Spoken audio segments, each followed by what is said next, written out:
Buenos días. Pues un año más estamos en el Foro para la Calidad en Gestión de Patrimonio Cultural en colaboración con la Asociación Española de Profesionales del Turismo, en la que todos casi pertenecemos los de la mesa y otros son amigos. Efectivamente, no, me refería a nuestros amigos extranjeros. Entonces, no vamos a hacer las presentaciones directas de lo que es cada uno, pero lo hemos puesto aquí por la falta de tiempo que tenemos y porque el tema que tenemos este año es realmente muy importante, sobre todo después de haber estado asistiendo a la COP25 y haber podido tener la oportunidad de hacer unas comparaciones bastante, no sé, agresivas, diría yo, respecto a lo que se propone, a lo que hay y a lo que se quiere. Por lo tanto, voy a empezar yo porque hay un tema que es el relativo a las aportaciones del mundo militar a todo lo que es el medio ambiente, y con muy buen criterio nos habían avisado que bueno, podía ser algo contraproducente, puesto que hay en algunos momentos una especie, no lucha, pero sí algún encontronazo entre los intereses medioambientales que se están defendiendo con las Fuerzas Armadas, como son Cabañeros, o puede ser la Cabrera, o puede ser la isleta en Las Palmas, pues zonas que están en estos momentos pues totalmente vírgenes, gracias precisamente al cuidado y al mimo que le ponen las Fuerzas Armadas en cuanto a su mantenimiento, ¿no? ¿Qué es lo que está ocurriendo? Que estamos viendo que, por ejemplo, en zonas como pues precisamente Cabrera, ya en el momento que la directiva se hizo para que pasase a manos, por ley, de la administración pública, ya aprovechando algunas construcciones militares que había, se han hecho pues una especie de refugios o de bueno, pues de no sé, como sitios para estancia para turistas. No son muchos, pero esto demuestra un botón para poder ver lo que puede ocurrir, como ha pasado con el campamento del Robledo, por ejemplo, en la provincia de Segovia, que era una zona totalmente virgen, tenía sus hayedos, tenía algo increíble, y en el momento que el campamento universitario se levantó de esa zona, ¿qué es lo que ha ocurrido?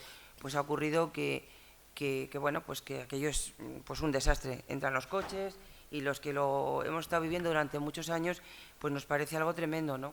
Porque realmente lo tenemos muy cerquita, está al lado de la sierra, y vemos como poco a poco, precisamente por ese espacio que estaba pues liberado de ser invadido, pues las urbanizaciones que están en Segovia, las afueras o bien de la granja, van invadiendo también la construcción hacia el embalse y hacia la propia zona.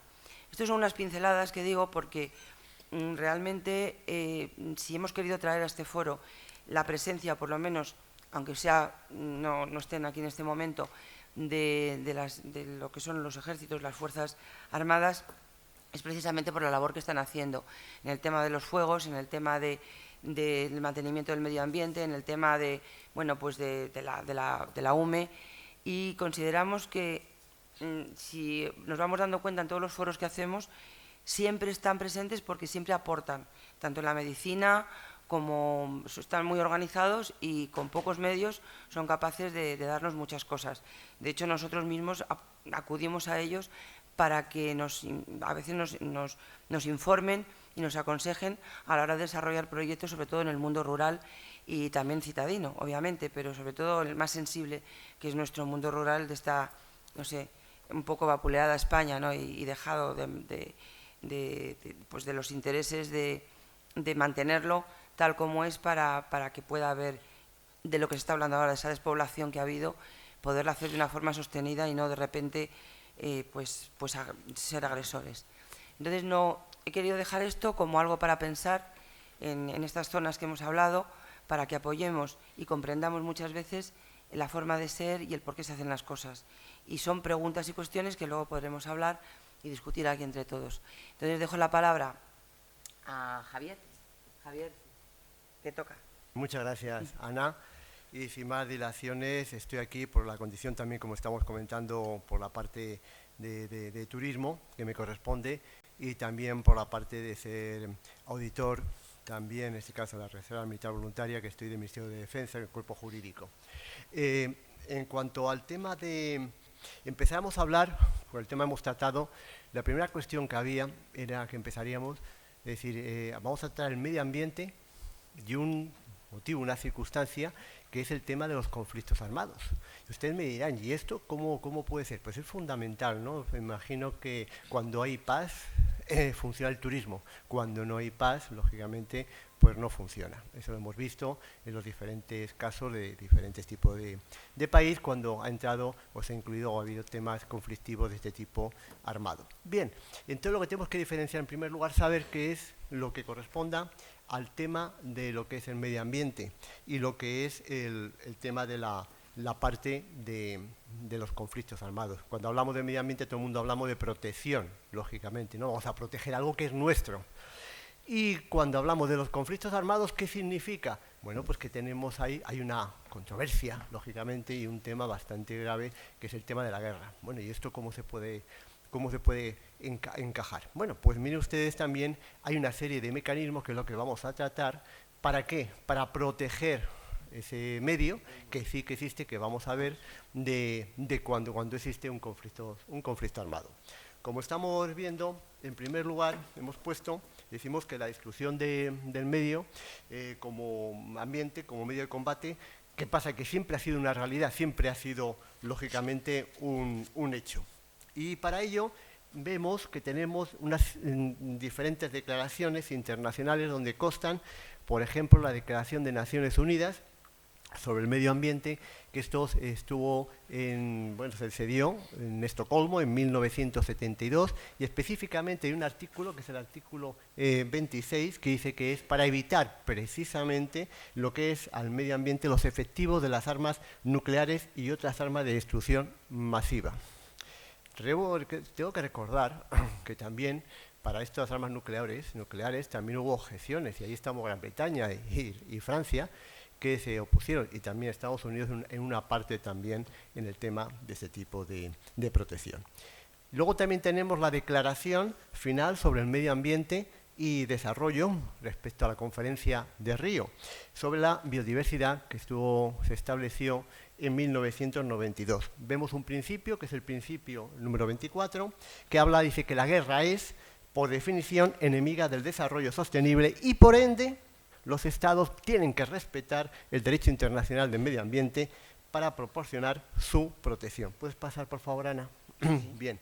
A partir de ahí, ya situados en estas declaraciones, tenemos que saber qué normas, lo que hemos dicho antes, van a proteger el medio ambiente en situación de conflictos armados. Bueno, pues existen unas disposiciones del propio derecho internacional, el cual establece un principio ecológico, como así establece el profesor general Villasante, que solo tratará de limitarlos en lo posible, como decía también Bouvier. Bien, y usted dirá, bueno, ¿y esto el derecho internacional humanitario qué significa? ¿Es humanidad dentro de una guerra? ¿Cómo es? Bueno, pues es una regulación, y permítanme aquí que haga unos minutos para explicarles un poco lo que es el sentido del derecho internacional humanitario. El mismo va a proteger precisamente lo que es el medio ambiente en dos maneras, una de disposiciones generales y otras en algunas disposiciones específicas adicionales. Bien, las disposiciones generales son las que van a conducir, en este caso, a las hostilidades que se aplican al medio ambiente, y en general tenemos que decir que el medio ambiente es de carácter siempre civil y por ello se puede ser objeto de ataques, a menos que se haya convertido en un objetivo militar. Ahí tenemos la particularidad y la problemática que hablaremos en su momento. Por otro lado, debe considerarse que la cuestión ambiental a la hora de evaluar la proporcionalidad de un ataque como objetivo militar. El derecho internacional humanitario, imagínense esto hace muchos años, en 1864, cuando se aprueba la primera convención, la Conferencia Internacional de Corroja, gracias a un personaje que deabunda unos años antes por un sitio que se llamaba Solferino, donde tenía unos intereses que quería promover un emprendedor, como era la persona de Henry Dunant, y bueno, y quería nada más que ver directamente, porque le ponían todas las trabas correspondientes en Tullerías, en París, y se va a ver a Napoleón III, el emperador de Francia, y cuando llega allí se encuentra que lo que está viendo es una gran batalla campal donde la gente está muriendo, pero no muere por la batalla, sino que está muriendo porque se está desangrando, porque nadie la atiende, porque tiene sed, porque tal. Y entonces cuando ve esta situación, lo que hace él con unas señoras de allí, justo de los pueblos alrededor, bueno, van a atenderles, van a ayudarles, entonces y colaborar. Y ahí empieza la idea, escribe un libro que se llama lo de Solferino, y lo que recuerdo de Solferino, y lo que hace es que esto, bueno, va a tener una gran repercusión internacional y va a promover un comité que va a llevar a cabo el Comité Primero de Cruz Roja, que es el Comité de los Cinco, y consigue una conferencia internacional en 1864 que van a aprobar unos convenios de proteger a las víctimas en caso de conflictos armados, y sobre todo lo que primero aprueban es que haya unas fuerzas, en este caso de socorro, que apoyen a la sanidad militar porque no tiene efectivos suficientes en caso de guerra. Bien, esto se aprueba y luego es que se van a aprobar estos convenios que van a servir ¿para qué? Para que en caso de conflicto armado haya protección. ¿Y qué protección puede hablar? Pues mire usted, por ejemplo, a los sanitarios, a los médicos, a las ambulancias, a los hospitales, para que no les ataquen, para que tengan unos derechos que también existen y sea una guerra dentro de la guerra más humana. Pues fíjense, estamos hablando, ya que nos hemos puesto en situación de lo que era el derecho internacional humanitario, ¿qué disposiciones tenemos? Pues mire, hemos hablado indirectamente una convención, la primera convención como hemos hablado fue en 1864, pero luego las últimas que están en vigor son de 1949, que se firmaron después de la Segunda Guerra Mundial. Y tenemos de aplicación al tema del medio ambiente indirectamente la Convención de Ginebra, el cuarto convenio, hay 4 convenios, sobre protección civil en tiempo de guerra. Luego también disponemos de un protocolo que se anexionó de 1977, de 8 de junio, y aquí hay unos artículos, el 35.3, 54, 55 y 56, que dicen que disponen la prohibición del empleo de medios y métodos de guerra concebidos para causar daños graves, duraderos, extensos al medio ambiente y natural. Hay 2 protocolos, uno de carácter internacional y otro no internacional. Usted dirá, ¿y esto por qué es? Pues que cuando no es internacional se refieren a los conflictos armados internos, guerra civil.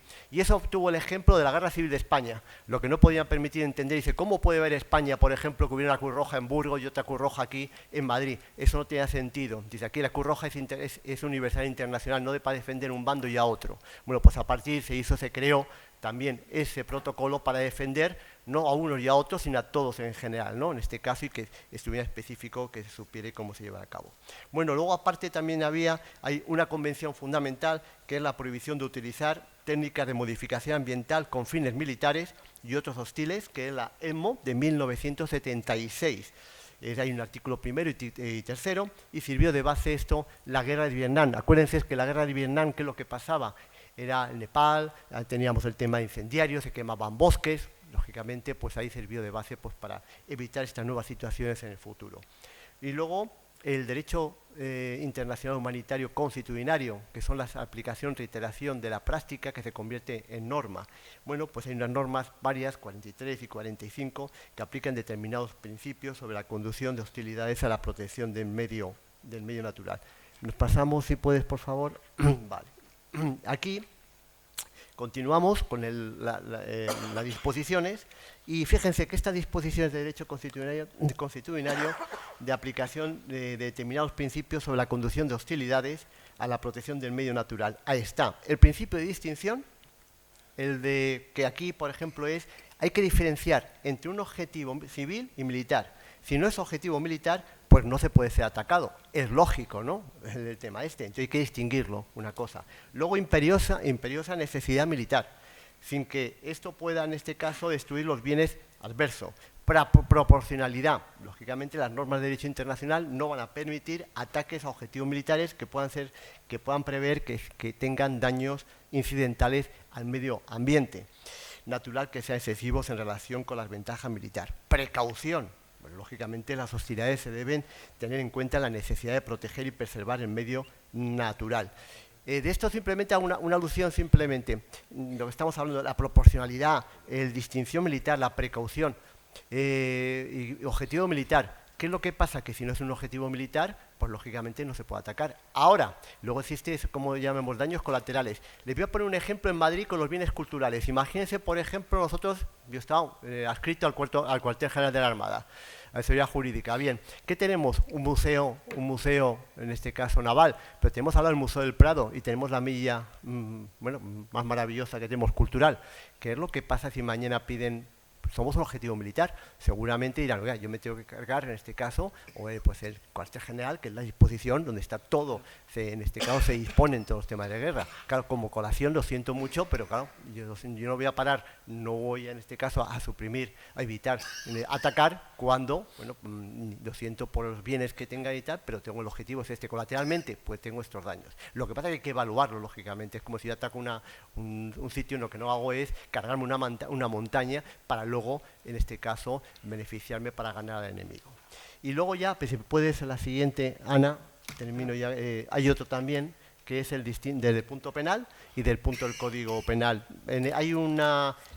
Se creó un estatuto de corte internacional, porque ustedes me dicen, bueno, ¿y quien infringe qué pasa? ¿Cómo se penaliza todo esto? Pues normalmente en primer lugar, son los propios estados, pero cuando no hay los propios estados, se creó en 1998, a través del Estatuto de Roma, la Corte Penal Internacional, donde, hubo varios, donde dice que es un crimen de guerra cuando los ataques con daños extensos, duraderos y graves al medio ambiente y natural, y que por su magnitud manifiestamente fueran excesivos en relación con la ventaja militar concreta y directa en conjunto prevista. Y esto solamente es de carácter de conflicto armado.